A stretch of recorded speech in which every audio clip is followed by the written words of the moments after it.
At least 1,300 people have been reportedly killed in horrific chemical attack in Syria. Experts suspect that this may have been the deadliest chemical attack in decades, worse than Saddam Hussein's gassing of Iraqi Kurds back in 1988. While Syrian opposition groups claim the government launched rockets with poisonous gas at a suburb near Damascus, a claim that has been countered by Syrian regime. The United Nations in the meantime has called for an emergency meeting after this attack, even as disturbing pictures continue to come out of the Syrian capital. Activists are calling it a chemical massacre. They accuse the government of using banned weapons. They say these disturbing pictures are proof. This man mourns his two daughters. He asks, what have they done wrong? And the girl in trauma, she cries, I'm alive, I'm alive. There are too many cases with different symptoms.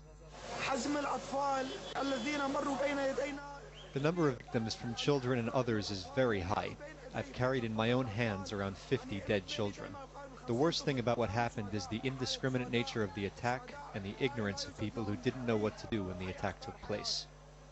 Opposition groups say that around 3 a.m. on Wednesday, government forces fired rockets on areas in eastern Ghouta, an area of countryside east of the capital Damascus. They say that rocket warheads contained some sort of nerve gas agent. Pictures appear to show dozens of dead bodies that have no visible wounds or trauma.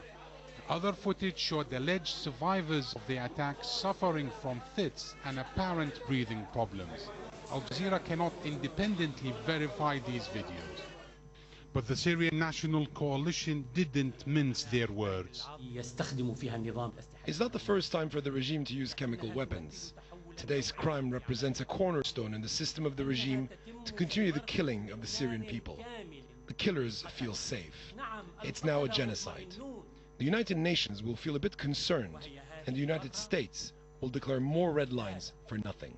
The Syrian government was quick to deny the reports.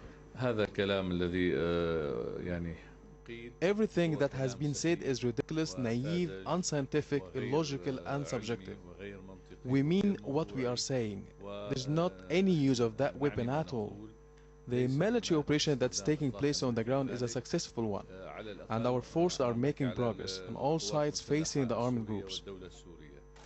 20 UN experts arrived in Damascus on Sunday to investigate previous reports of chemical weapon usage. This includes Khan al-Assad in Aleppo, where rebel forces have been accused of using toxic gas. Opposition and activists are now urging the UN team to investigate this latest incident.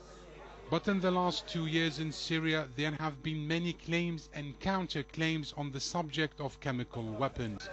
It means that people may never know the exact truth of what happened in Ghouta or how these people were killed. Omar Saleh, Al Jazeera.